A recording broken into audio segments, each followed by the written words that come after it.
Magandang araw mga bata! Para sa ating unang araw, salitang magkasing kahulugan at pag-unawa sa patalastas. Hanapin ang kapares. Sabihin ang salitang magkapareho ng kahulugan. Masaya.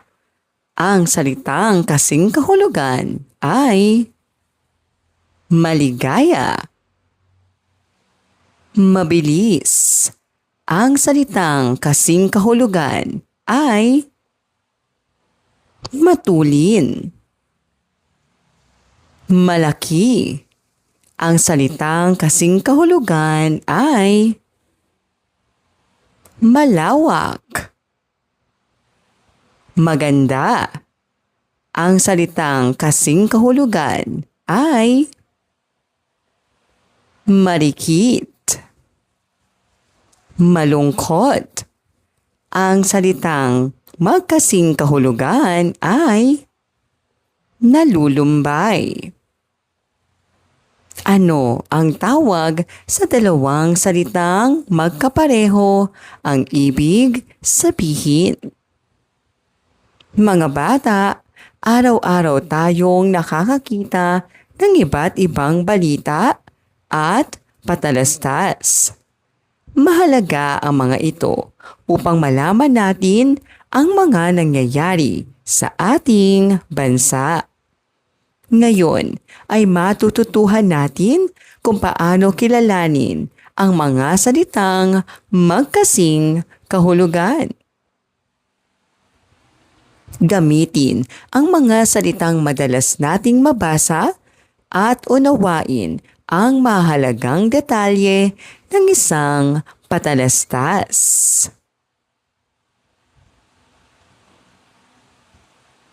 Ano ang salitang magkasing kahulugan? Ang magkasing kahulugan ay dalawang salita na magkapareho ang kahulugan.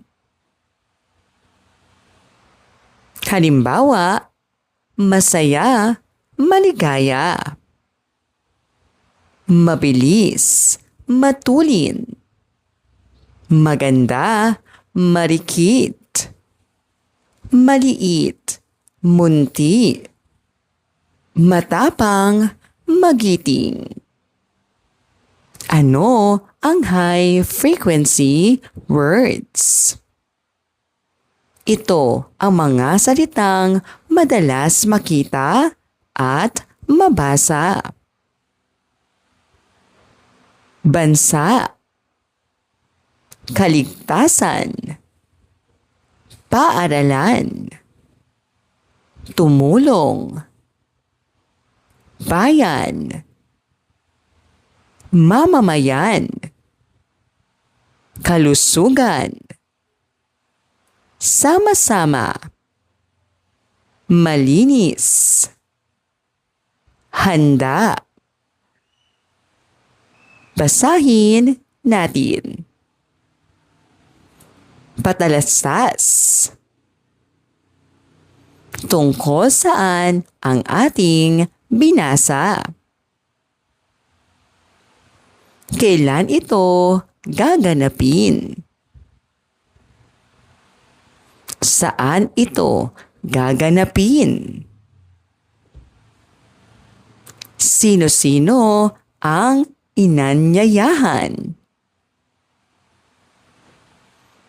Ang patalastas ay nagbibigay ng mahalagang impormasyon sa publiko.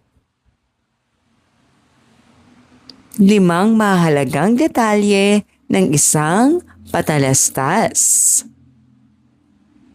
Una, ano ang ipinapaalam? Pangalawa, sino ang kasali? Pangatlo, kailan ito mangyayari? Pang-apat, saan ito gaganapin? Pang-5, ano ang dapat gawin? Basahin natin. Ang bayanihan sa Barangay Pag-asa. Isang umaga, napansin ni Ben na maraming basura sa kanilang barangay matapos ang malakas na ulan.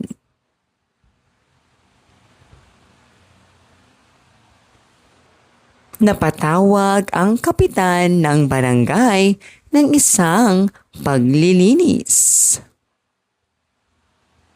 Agad na nagtulungan ang mga mamamayan. Ang mga bata ay namulot ng basura habang ang matatanda ay naglinis ng kanal. Naglagay rin sila ng isang patalastas na nagsasabing, "Panatilihing malinis ang ating barangay. Magtapon ng basura sa tamang lalagyan."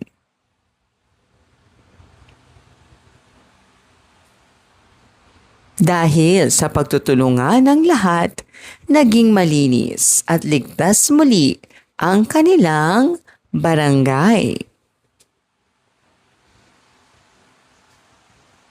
Sino ang pangunahing tauhan? Ano ang napansin ni Ben? Ano ang ginawa ng kapitan? Ano ang nakasulat sa patalastas? Ano ang naging bunga ng pagtutulungan? Alin ang kasing kahulugan? Pagtugmain ang mga salitang magkasing kahulugan. Ang kasing kahulugan ng masaya ay maligaya. Ang kasing kahulugan ng mabilis ay matulin.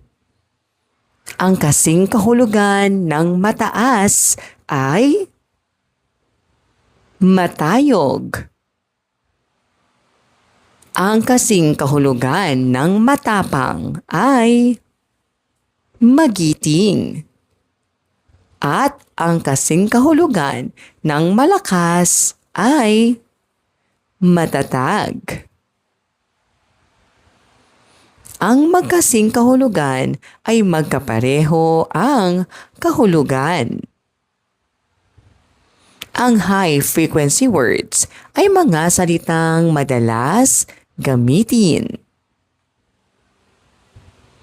Ang patalastas ay nagbibigay ng mahalagang impormasyon. Gawin natin. Isulat ang tama o mali.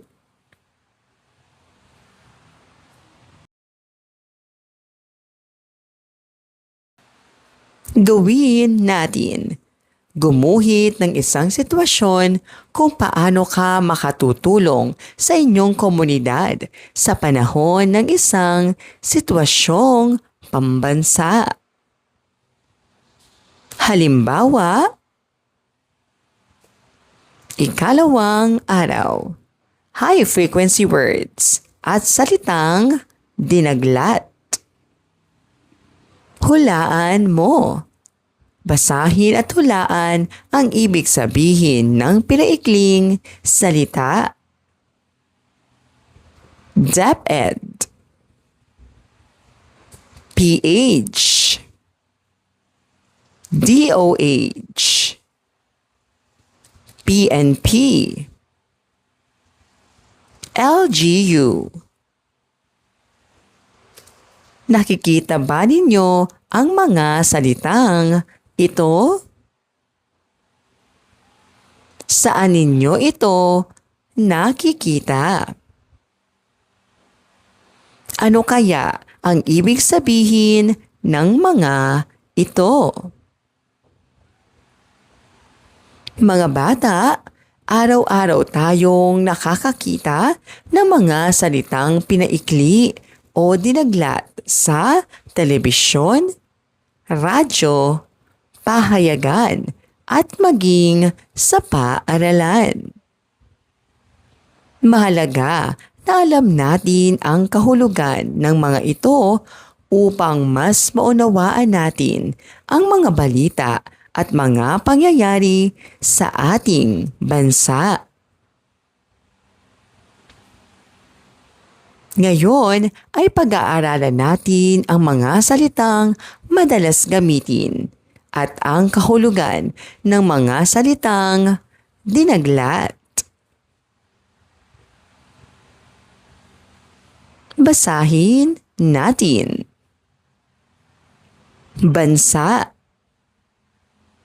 paaralan, mamamayan, kaligtasan, tumulong, bayan, kalusugan, pamayanan, serbisyo, sama-sama. Basahin natin. Ang paalala ni Ana. Si Ana ay isang mag-aaral sa baitang 3. Isang araw ay nakakita siya ng isang anunsyo mula sa DepEd tungkol sa paghahanda sa panahon ng bagyo.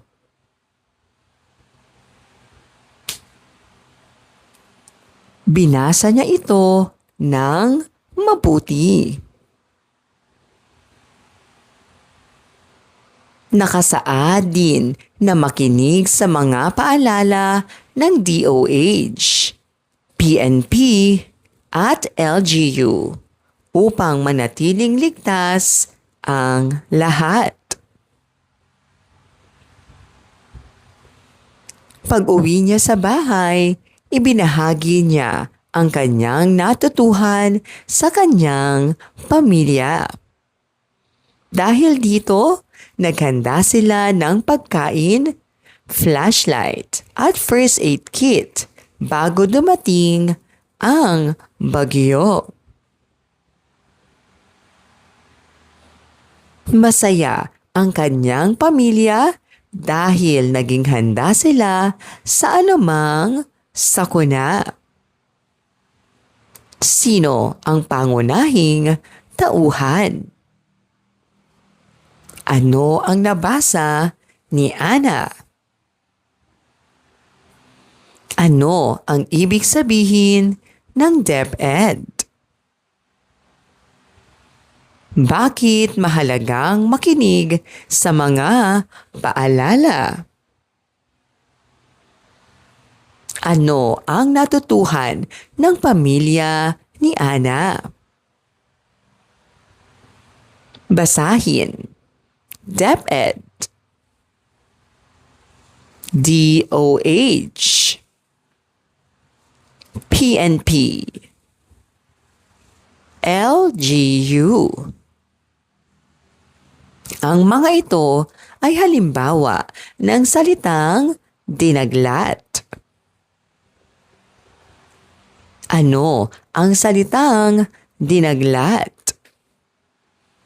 Ang salitang dinaglat ay pinaikling paraan ng pagsulat ng mahahabang salita o pangalan. Salitang dinaglat, DepEd. Kahulugan, Department of Education. Salitang dinaglat, DOH. Kahulugan, Department of Health. Salitang dinaglat, PNP. Kahulugan, Philippine National Police. Salitang dinaglat, LGU. Kahulugan, local government unit. Salitang dinaglat, BRGY, kahulugan, barangay. Salitang dinaglat, GNG, kahulugan, ginang. Salitang dinaglat, BB, kahulugan, bini-bini. Salitang dinaglat, G, kahulugan, Ginoo. Ang mga daglat ay ginagamit upang mapadali ang pagsulat, mapabilis ang pagbasa, makatipid sa espasyo. Ang high-frequency words ay mga salitang madalas gamitin. Ang mga salitang dinaglat ay pinaikling anyo ng salita o pangalan. Gawin natin. Isulat ang tama o mali.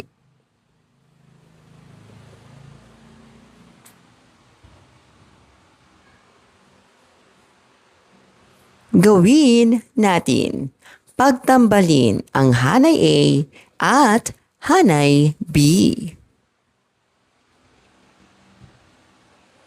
Ikatlong araw, salitang magkasing kahulugan, high frequency words at pag-unawa sa balita. Panoorin natin. Baha sa kalsada narasolba matapos ang mabilis na paglilinis. Nagdulot ng matinding baha sa main road ng barangay Masikap ang baradong kanal matapos ang magdamag na ulan. Maraming sasakyan ang hindi makadaan at nahirapan ang mga tao na magtungo sa kanilang mga trabaho.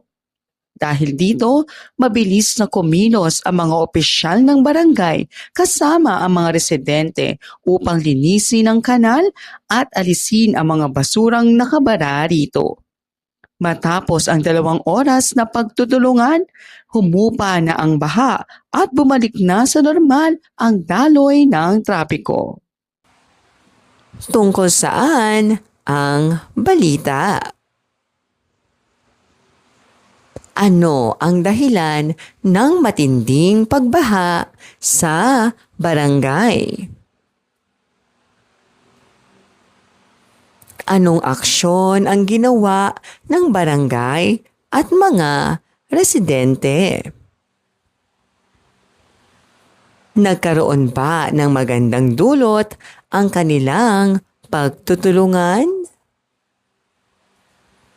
Mga bata, araw-araw tayong nakaririnig ng balita sa telebisyon, radyo, at internet. Ang balita ay nagbibigay sa atin ng mahalagang impormasyon tungkol sa mga nangyayari sa ating bansa. Ano ang balita?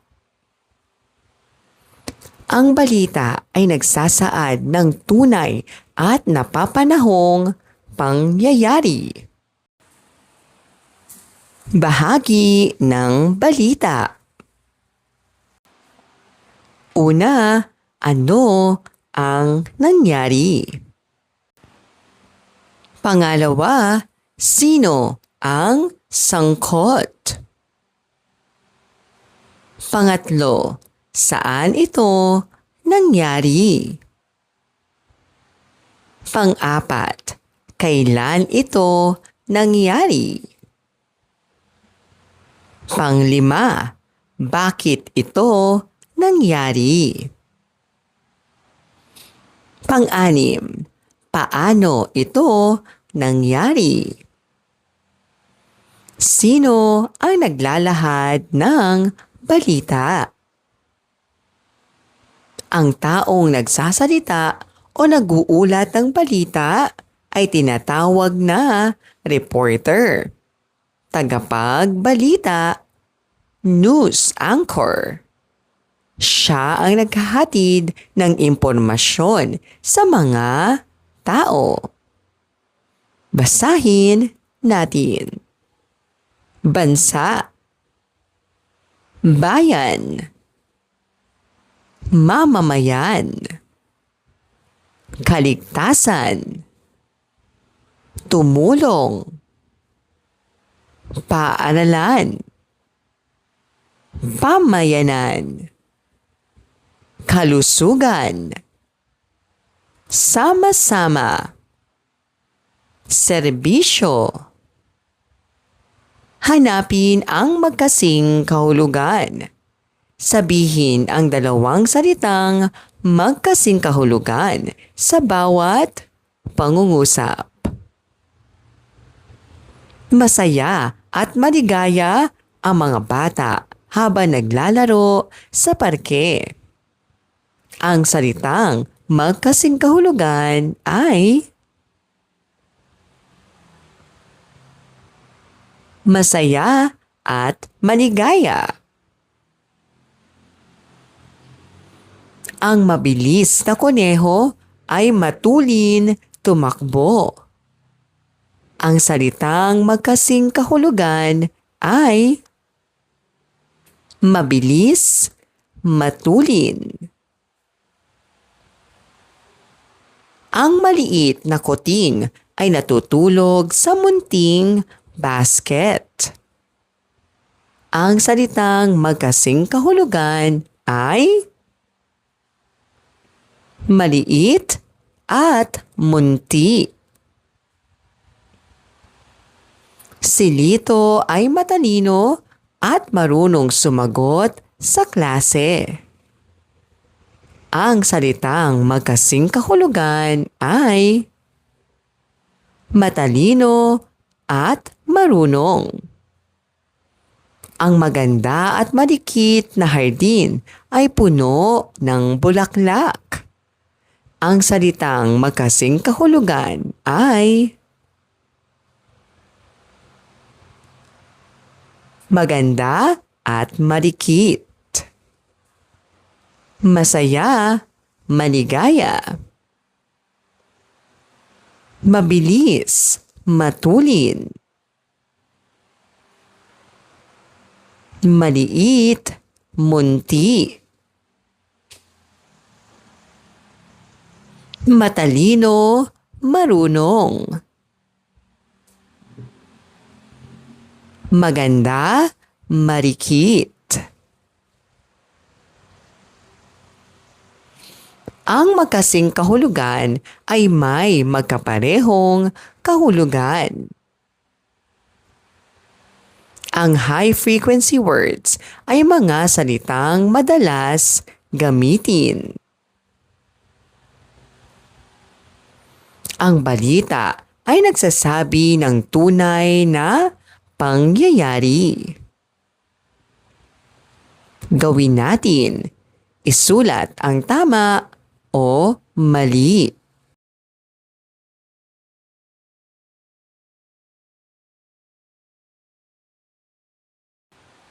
Gawin natin.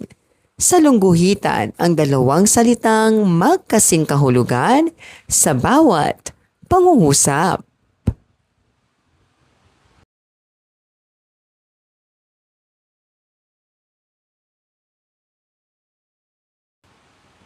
Ika-4 na araw. Pagbibigay ng kahulugan ng salita ayon sa konteksto. Ano ang pangalan ko? Sabihin ang mga tawag sa mga larawang makikita.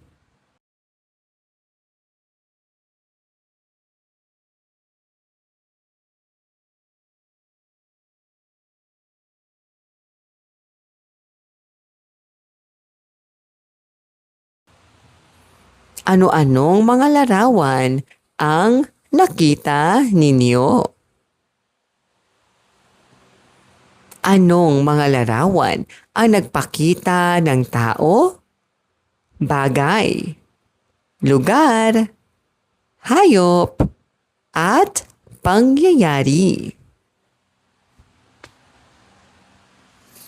Mga bata, araw-araw tayong gumagamit ng iba't ibang salita.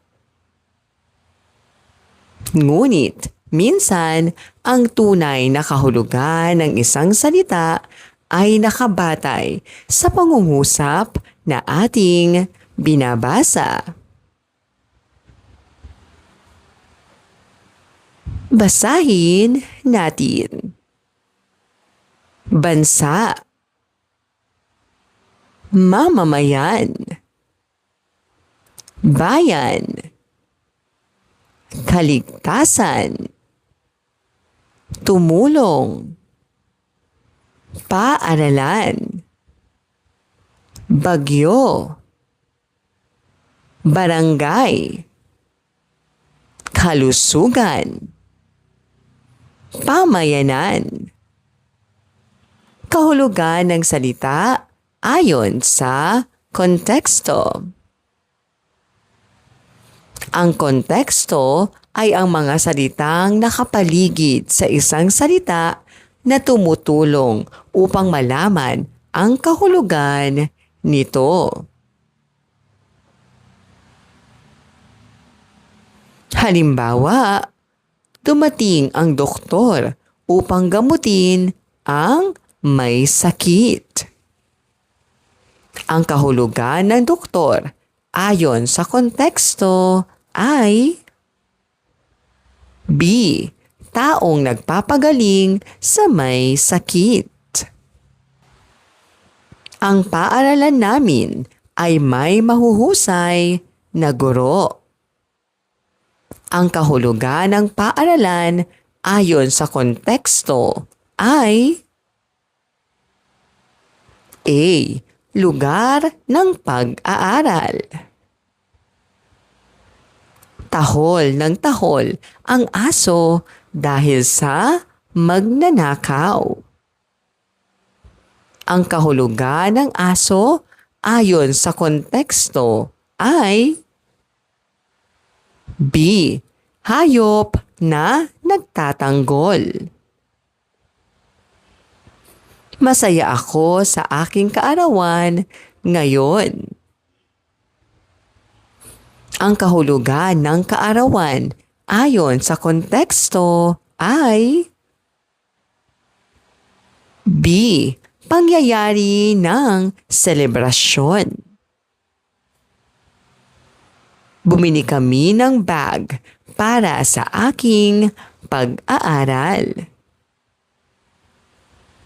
Ang kahulugan ng bag ayon sa konteksto ay A. Bagay na nilalagyan ng gamit. Basahin natin.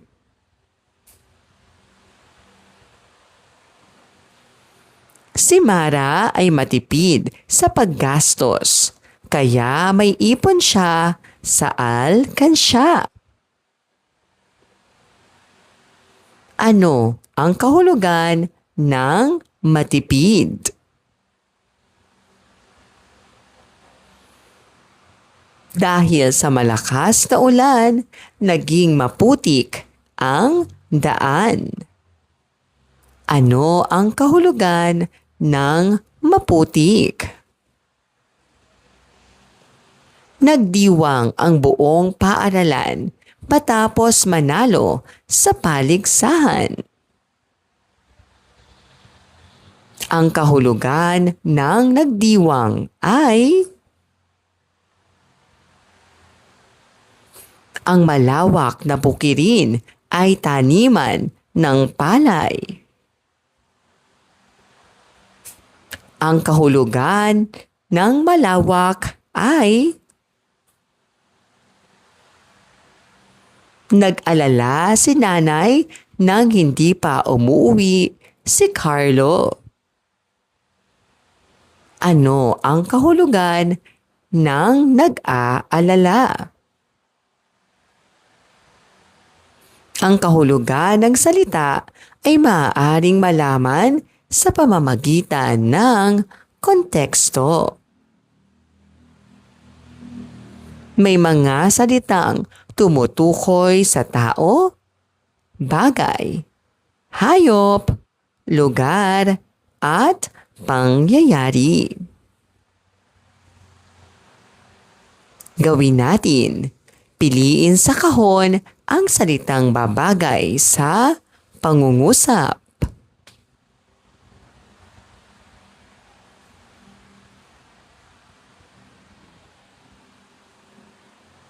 Maraming salamat po sa inyong panonood at pakikinig.